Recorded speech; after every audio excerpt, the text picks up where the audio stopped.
Hello everyone, welcome to my channel. आज है 6 नवंबर और जो आज की करंट अफेयर के टॉपिक रहेंगे उसमें सबसे पहले क्या देखेंगे, डिसेंट्रलाइजेशन ऑफ मनरेगा। ठीक है। उसके बाद अभी रिसेंट में मीटिंग हुई थी एससीओ की, शंघाई कॉरपोरेशन ऑर्गेनाइजेशन। इसका बैकग्राउंड क्या है और जो इसकी नेक्स्ट चेयरमैनशिप है वो किस कंट्री को मिलेगी। फिर बात करेंगे tackling malnutrition, hunger and food insecurity. तो ये आज के कुछ टॉपिक्स रहेंगे जिनके ऊपर हम बात करने वाले हैं और जो हमारी आज की करंट अफेयर के बेसिकली टॉपिक्स रहेंगे, जिसमें सबसे पहले पढ़ने वाले हैं tackling malnutrition, hunger and food insecurity. अभी ये न्यूज़ में क्यों है? Because India is not on the track to achieve 2030 targets for eradicating hunger, food insecurity and malnutrition. कि भाई जो इंडिया ने के जो खुद के अपने टारगेट्स थे जो हमको अचीव करने थे, कि भाई भूखमरी को मिटाना है ना, फूड की इनसिक्योरिटी को कम रखना, कि भाई जैसे कि देश के अंदर कहीं खाने की चीज़ों की कमी ना हो जाए, तो उस चीज़ को कम करने के लिए, जो इनसिक्योरिटी थी उसको ख़त्म करने के लिए जो टारगेट्स थे वो हम पूरे नहीं कर पा रहे। और साथ ही साथ जो माल न्यूट्रिशन के शिकार हैं बच्चे, तो उस चीज़ को भी हम कम नहीं कर पा रहे, उन टारगेट्स को भी हम टाइमली अचीव नहीं कर पा रहे।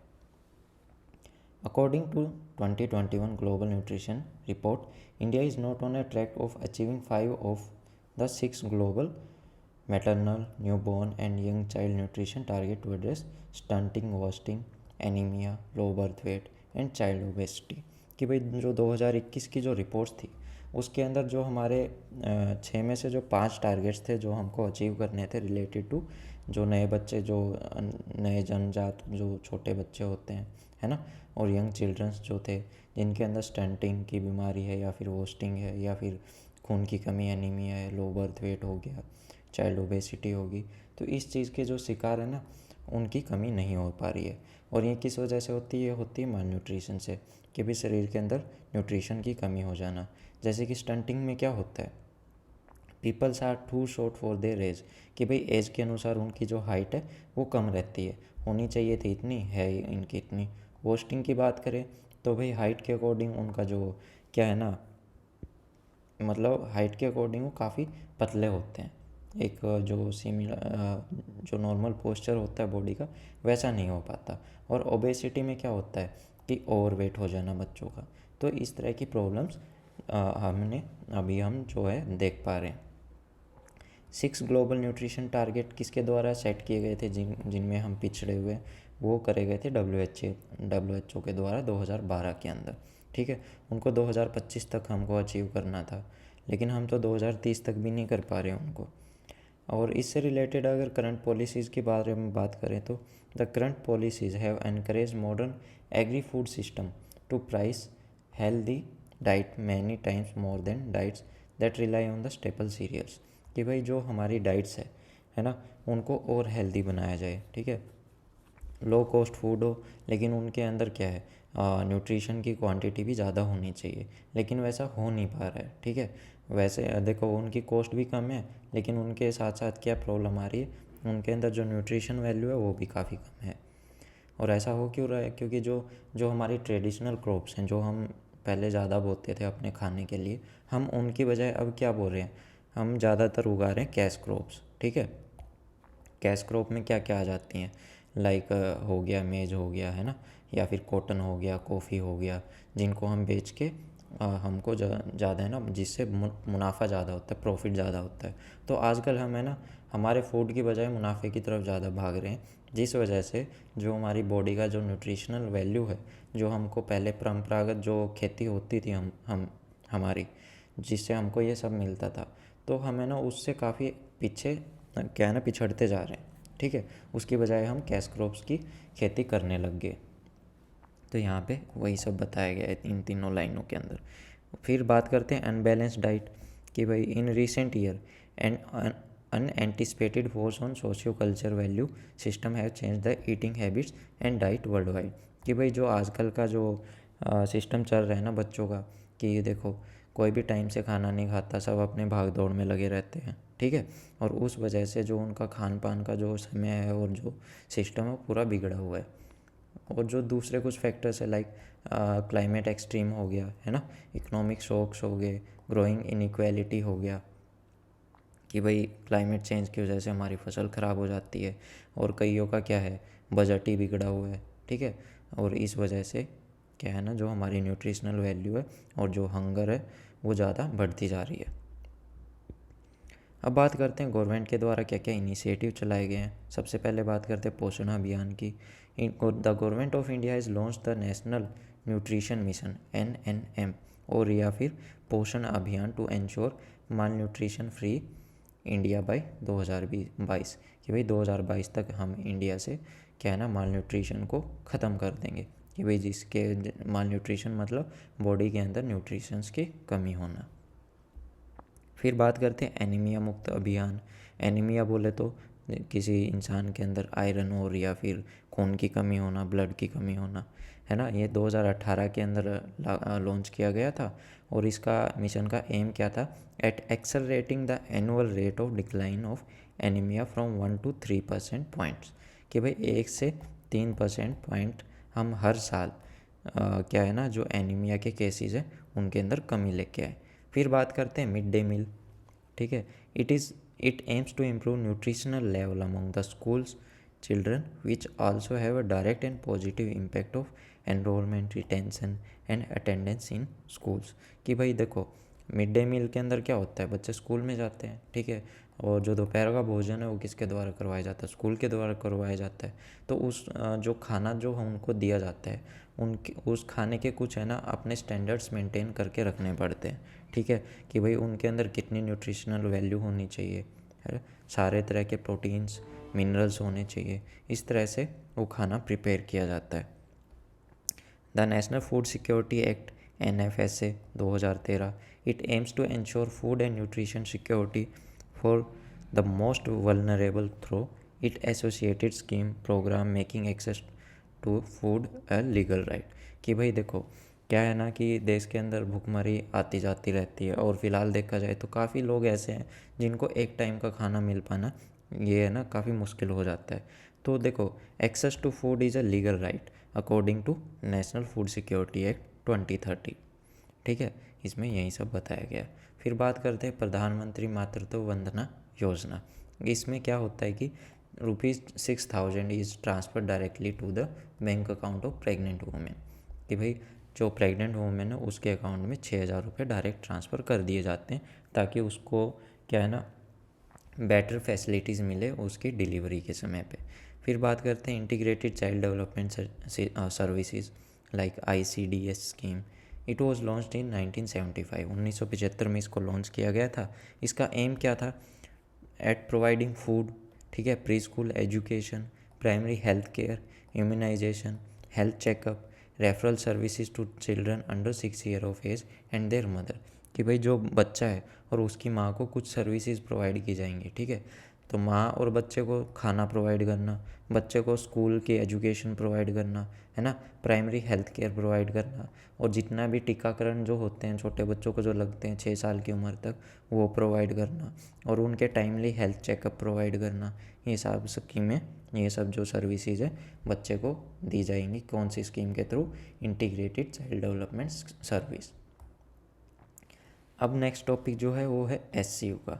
SCO बोले तो शंघाई कॉरपोरेशन ऑर्गेनाइजेशन। अभी ये न्यूज़ में क्यों है, क्योंकि रिसेंटली चाइना ने अभी SCO की मीटिंग होस्ट की थी, ठीक है, जिसके अंदर जो जो मेंबर कंट्रीज़ थी उन्होंने पार्टिसिपेट किया था। ये साल में एक बार होती है, और इसका फोकस किसके ऊपर रहता है, बेसिकली ट्रेड और इकोनॉमिक एजेंडा, कि भाई कितनी अच्छे से हम ट्रेड बढ़ा सकते हैं जितनी भी मेंबर कंट्रीज़ हैं, और इसी के अंदर जो SCO का एनुअल बजट है उसको भी अप्रूव किया जाता है। इंडिया नेक्स्ट ईयर इसका चेयरपर्सन बनने वाला है, मतलब जो अगले साल की जितनी भी मीटिंग्स होंगी उसको कौन सा होस्ट करेगा, इंडिया करेगा, कहाँ पे, दिल्ली के अंदर, बाई मिड 2023, 2023 के जो मिड सेशन होगा वहाँ तक, मतलब उस समय पे। अर्लियर जो SCO का सबमिट हुआ है 2022 का, वो कहाँ पे हुआ है, वो हुआ है समरकांड। ये कहाँ पे है, उज़्बेकिस्तान में। हाइलाइट्स क्या रही हैं तो मैंने बता ही दी है ऊपर कि भाई यहाँ पे कौन कौन से इश्यूज़ के बारे में बात किया गया, कि भाई ग्लोबल एंड रीजनल डेवलपमेंट की जाए, ठीक है, ट्रेड को बढ़ाया जाए, इकोनॉमिक और कल्चरल जो जितनी भी एक्टिविटीज़ हैं उनको बढ़ाया जाए, जितनी भी SCO मेंबर कंट्रीज़ हैं उनके साथ में। इंडिया ने भी अपना क्या है ना ट्रेड का के बारे में बताया कि भाई इंडिया का जो SCO मेंबर कंट्रीज़ हैं उनके साथ में करीबन 141 बिलियन US डॉलर का इंडिया ने क्या करा है, ट्रेड करा है, जिसमें से 100 बिलियन डॉलर का तो अकेले चाइना के साथ हो गया।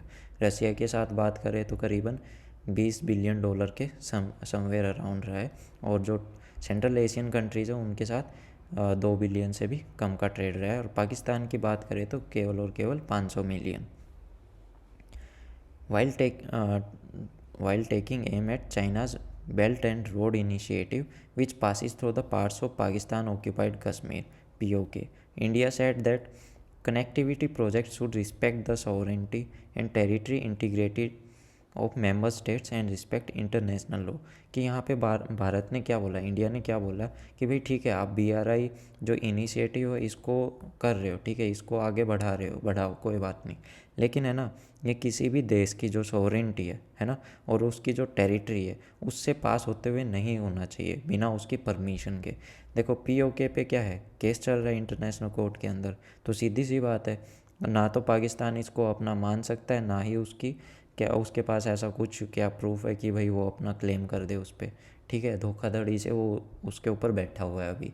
तो इस ऐसी लड़ाई वाली जगह के ऊपर से कोई भी तीसरी कंट्री ऐसे यहाँ से मतलब जिस कंट्री के पास वो जगह है उससे ऐसे परमिशन लेके नहीं निकलना चाहिए उसको, ठीक है। उसको भी इंटरनेशनल लॉ और जो मेंबर स्टेट्स हैं उनके जो कानून है उनका क्या है, रिस्पेक्ट, टोटली म्यूचुअल रिस्पेक्ट दिखानी चाहिए। ऐसा नहीं है कि भाई आप किसी दूसरे को भड़का के तीसरे का फ़ायदा उठा रहे हो। India underline the need of better connectivity in SCO region. कि भाई इंडिया भी ये कहता है कि भाई जो SCO रीजन है, शंघाई कॉरपोरेशन ऑर्गेनाइजेशन की जितनी भी मेंबर कंट्रीज़ है, जो जो रीजन है, तो वहाँ पे जो कनेक्टिविटी है वो अच्छी होनी चाहिए, ठीक है।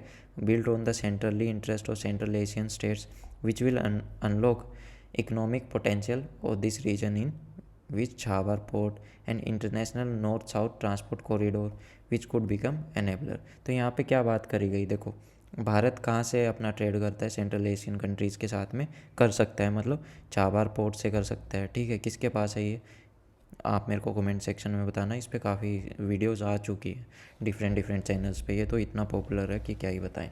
फिर INSTC जो international north south transport corridor है उसके द्वारा भी हम क्या ना जितने भी सेंट्रल एशियन कंट्रीज़ हैं उनके साथ इजीली ट्रेड कर सकते हैं। India drew attention to its commitment in fighting the challenge of climate change and also it achievements made in this direction. कि भाई इंडिया ने किस पे और ज़्यादा दबाव दे के बोला या फिर उनको बताया कि भाई देखो हमने क्लाइमेट चेंज के रिगार्डिंग है ना काफ़ी अचीवमेंट्स किए, उसको लेके काफ़ी अहम फैसले लिए, तो हम चाहते हैं कि आप भी जितने भी मेंबर कंट्रीज़ हैं वो भी इसकी तरफ आके थोड़ा सा अपना क्या है ना ध्यान दें। और भाई ये तो मैंने यहाँ पे क्वेश्चन पूछा था, यहाँ पे आंसर आ गया, चलो ठीक है कोई बात नहीं। India fees more trade through Iran's Chabhar port and the INSTC that India is a part, aiming to improve bilateral trade with Central Asian countries। तो ये मैं बता चुका हूँ कि भाई इन दो एरिया के थ्रू हमें ना इजीली जितने भी सेंट्रल एशिया कंट्री है उनके साथ ट्रेड कर सकते हैं। A joint communique was issued after the meeting naming all the country except India. यहाँ पे क्या है ना जितनी भी कंट्रीज़ थी इंडिया को छोड़ के सब के सब किसको सपोर्ट कर रहे थे, BRI बोले तो बॉर्डर रोड इनिशिएटिव, ठीक है, जो यहाँ पे था, कहाँ गया, हाँ, belt and road initiative, sorry, ठीक है। तो इसके ऊपर सब हामी भर रहे थे कि हाँ इसको होना चाहिए, और इंडिया क्यों मना कर रहा है, क्योंकि वो हमारा जो POK का एरिया है ना, पाकिस्तान ऑक्यूपाइड कश्मीर, वहाँ से ये निकाल के जा रहे हैं उस रास्ते को, तो विदाउट हमारी परमिशन के। क्योंकि आज भी हम इसको मैप में अपना हिस्सा दिखाते हैं, तो जो अगर चाइना को यहाँ से जाना ही था तो इनको सबसे पहले परमिशन किसकी लेनी चाहिए थी, हमारी लेनी चाहिए थी। अब बात करते हैं SCO ऑर्गेनाइजेशन है क्या। एक तरह की permanent intergovernmental international organisation जो कि 2001 के अंदर इसका गठन हुआ था, और जो एक किस चार्टर के तहत काम करती है, जैसे कि यूनाइटेड नेशन की जितनी भी एजेंसीज है वो किसके थ्रू काम करती है, UN चार्टर के थ्रू, है ना। तो ये SCO इसका चार्टर क्या है, मतलब इसका खुद का अपना चार्टर है, एससीओ चार्टर, जिसको 2002 के अंदर साइन किया गया था और कब लागू किया गया, 2003 के अंदर। It is a Eurasian political, economic and military organisation aiming to maintain peace, security and stability in the region. कि भाई ये एक तरह से क्या काम करती है, जो जितना भी एरिया एससीओ के अंडर में आता है उसमें पीस बनी रहे, शांति बनी रहे, सिक्योरिटी सही से रहे और वो रीजन स्टेबल रहे। एक तरह से ये नेटो की तरह काम करता है, जो भी नेटो के एरिया है वैसे ही उसका अल्टरनेटिव मान लो, ठीक है। तो कि भाई काउंटरवेट करने के लिए नेटो की तरह ही ये एक नया बना के रख दिए यहाँ पे एससीओ को। इसकी ऑफिशियल लैंग्वेज क्या है, रसियन और चाइनीज़। और इसकी जो परमानेंट बॉडी है कहाँ पे, एससीओ का सेक्रेटरीट कहाँ पे, बीजिंग में। Executive committee of the regional anti terrorist structure that's, ये कहाँ पे, ताशकंद कहाँ पे, उज़्बेकिस्तान की कैपिटल है ताशकंद। चेयरमैनशिप की बात करें तो भाई ये है रोटेशन बेसिस के ऊपर, कि एक साल मान लो अगले साल की इंडिया के पास चेयरमैनशिप है, उससे अगले साल डिफरेंट कंट्री के पास चली जाएगी, फिर उससे अगले साल उसका चेयरपर्सन कोई और बन जाएगा। तो इस तरह से ये रोटेशन बेस पे चलती रहती है। जेनेसिस की बात करें तो prior to the creation of SCO 2001 में बना था, लेकिन इससे पहले भी ये एक तरह से 5 कंट्रीज़ का ग्रुप था, Kazakhstan, China, Kyrgyzstan, Russia and Tajikistan. एक तरह से शंघाई 5 नाम से इसको जाना जाता था। लेकिन जैसे ही इसके अंदर क्या था, शंघाई 5 1996 में एमर्ज हुआ था, ठीक है, जितनी भी ये कंट्रीज़ थी इनके थ्रू। लेकिन जैसे ही इसके अंदर उज़्बेकिस्तान हुआ, ठीक है, सोवियत यूनियन बट गया था, फिर उज़्बेकिस्तान अलग हो गया, उसके बाद से क्या है ना 2001 में फिर ये शंघाई 5 से हट के क्या बन गया, एससीओ बन गया था। इंडिया और पाकिस्तान इसके मेंबर बने 2017 में। याद रखना, इंडिया इसका फाउंडिंग मेंबर नहीं था, ठीक है। करंट मेंबर्स की बात करें तो Kazakhstan, China, Kyrgyzstan, Russia, Tajikistan, Uzbekistan, India and Pakistan, ठीक है। ये तान वाले जितने भी हैं ना पीछे, ये सभी इसके मेंबर हैं, ठीक है। ईरान अभी इसका नेक्स्ट ईयर शायद परमानेंट मेंबर बन जाएगा 2023 में।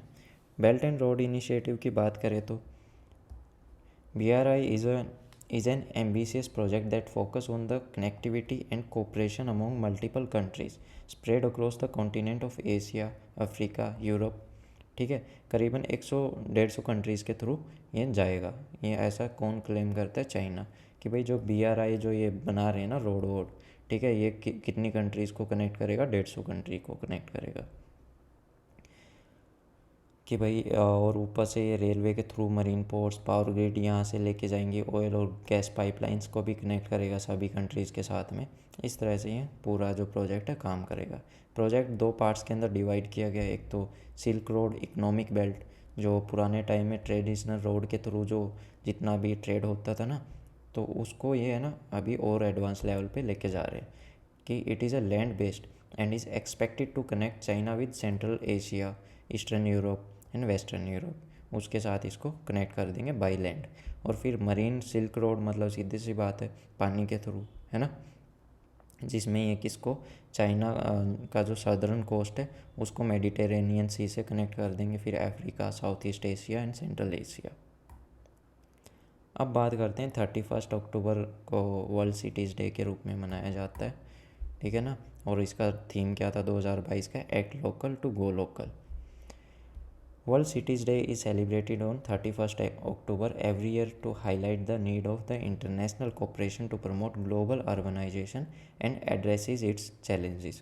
कि भाई जो अर्बनाइजेशन है, आपने देखा होगा शहरीकरण अभी बढ़ता जा रहा है, ठीक है, सभी लोग अभी शहरों की तरफ आकर्षित हो रहे हैं, और जितने भी गाँव जितने भी नियरेस्ट सिटी के द्वारा लग रहे हैं ना, तो शहर एक्सपेंड होता जा रहा है और गांव को भी अपने रास्ते में लेके उनका भी विकास होता जा रहा है।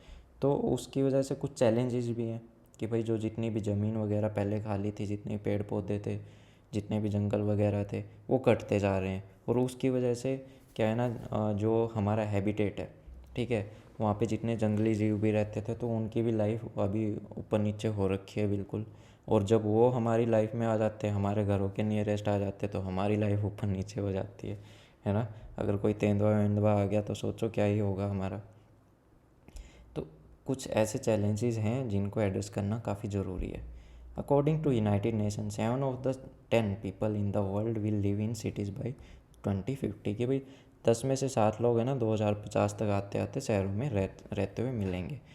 थीम की बात तो हमने कर ही ली, act local to go local. History देखे तो 27 दिसंबर 2013 को UNGA ने, यूनाइटेड नेशन जनरल असेंबली ने एस्टेब्लिश किया था world cities day through a resolution, और ये पहली बार 2014 के अंदर सेलिब्रेट किया गया था। ठीक है ना, ये थोड़ा सा देख लेना, बकवास सा लगता है मेरे को तो, समझ तो क्या है, ठीक है, बस आपको ये थोड़ा सा इसका क्या पता होना चाहिए, थीम पता होना चाहिए, कब सेलिब्रेट किया गया ये पता होना चाहिए। सिग्निफिकेंस क्या है? World cities Day help address the challenges related to urbanisation by bringing together all stakeholder of local and global urban development. Urbanisation is a marker of national economic growth. कि भाई जितना शहरीकरण जितनी जल्दी से होगा तो उससे क्या है ना, एक पॉजिटिव इकोनॉमिक ग्रोथ देश की दिखाई देती है। ठीक है, United Nation human settlement programme is a United Nation agency for human settlement and sustainable urban development. कि भाई जो अर्बन डेवलपमेंट है ह्यूमंस की और उनके सेटलमेंट की, उससे रिलेटेड क्या है ना, ये एक तरह का प्रोग्राम है, किसका? यूनाइटेड नेशन एजेंसी का।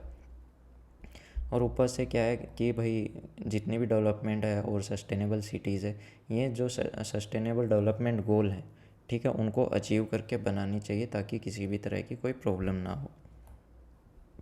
सच development however faces social, economic, demographic and environmental challenges, जो मैंने आपको बताई दिए। Some of the most visible challenges to rapid urbanization are the displacement of original inhabitants, felling of tree, animal losing their habitat, है ना। तो कहा था ना अभी तेंदुआ अगर जंगल से निकल के अगर हमारे घरों की तरफ आ गया तो क्या हालत होगी, और आते भी हैं।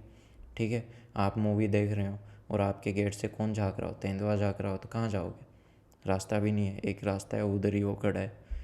तो सोच लो फिर ये हरकतें होंगी फिर आगे आने वाले टाइम में, और ज़रूरी नहीं है वो, कुछ और भी आ सकता है, शेर चीते भी आ सकते हैं भाई। Issue of health care, food supply and pollution. अभी बात करते हैं इससे रिलेटेड इनिशिएटिव क्या क्या है, इंडिया के क्या इनिशिएटिव है। लाइक अर्बन डेवलपमेंट से रिलेटेड तो क्या, स्मार्ट सिटी, अमृत मिशन, स्वच्छ भारत मिशन, हरिदय, ठीक है, प्रधानमंत्री आवास योजना, अर्बन।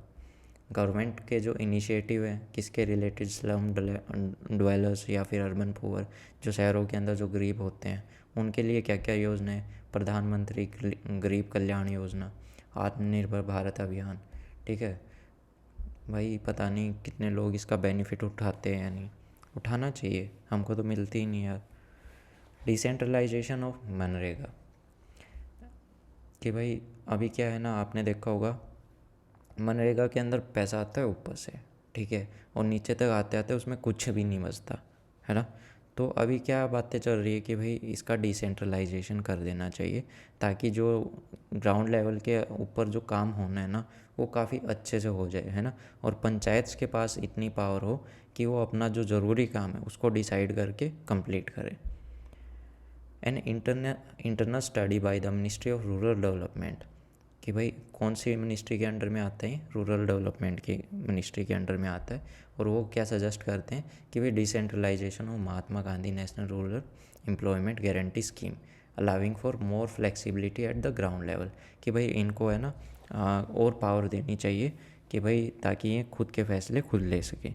की फाइंडिंग क्या थी स्टडी की?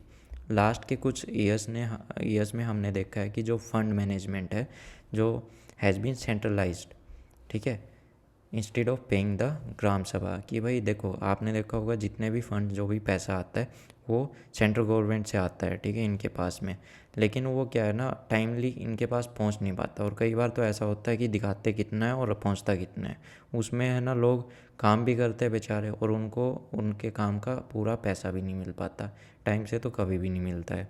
और रिसेंट टाइम में तो हमने देखा है कि मनरेगा की स्कीम 100 डेज़ पूरा होने से पहले ही जितना भी पैसा एलोकेट होता था इनको, ठीक है, वही ख़त्म हो गया था। तो ऐसी ऐसी प्रॉब्लम्स फेस की गई हैं जो पिछले कुछ सालों के अंदर। The chronic problem of delay in fund disbursal. कि जो पैसा इनको मिलना चाहिए, ठीक है, जो सेंट्रल गवर्नमेंट को रिलीज़ करना चाहिए तो वो टाइमली नहीं हो पाता, where the beneficiary end up buying the construction material themselves to complete the project. अब गवर्नमेंट तो कह देती है जितनी भी पंचायत से उनको कि ये काम आपको कंप्लीट करना है इतने टाइम के अंदर, पैसा टाइम से देते नहीं है। तो फिर क्या है, जो भी कंस्ट्रक्शन जो करवाता है, जो काम करवाता है, जब पंचायत गवर्नमेंट है, ठीक है, जो पंचायत है वो खुद से अपने पैसे लगा के वो काम को, प्रोजेक्ट को कंप्लीट करवाती है। हिमाचल प्रदेश और government Himachal Pradesh and Gujarat, the delay in wages was by 3 and 4 month and the material component was delayed by 6 month। कि भाई जितने भी काम करने वाले लोग थे उनको जो क्या मिलते हैं, जो सैलरी मिलती है, जो डेली वेज मिलता है उनका, क्या है वो करीबन 3 से 4 महीने तक लेट हुआ। और जितना भी सामान जो काम कराने के लिए दिया जाता है वो करीबन 6 महीने लेट था। ठीक है, ये हालात थे। और कई जगह तो जो मार्केट रेट से जो इनको मिलता है ना, दिहाड़ी बोलते हैं, जो डेली वेजेस वर्कर जो दिहाड़ी पे काम करते हैं, मतलब जो डेली की अर्निंग के बेस पे काम करते हैं, कि भाई हम कहते हैं करीबन करीबन 500 या 600 रुपये पर डे का ये मज़दूरी पे जाते हैं। तो वो मनरेगा की तरफ से अगर ये काम पे जाते हैं तो वो इनको इससे भी काफ़ी कम मिलता है। ठीक है, गुजरात के अंदर 324 रुपये हैं, बताओ, इससे हद तो और क्या ही हो सकती है। और ऊपर से प्राइवेट कॉन्ट्रैक्टर्स हैं, वो इनको इससे ज़्यादा पे करते हैं। सजेशन क्या है कि भाई इनको, इनके काम को क्या है ना, मोर डाइवर्सिफाई किया जाए, इनको काफ़ी और पावर दी जाए। Just a minute please.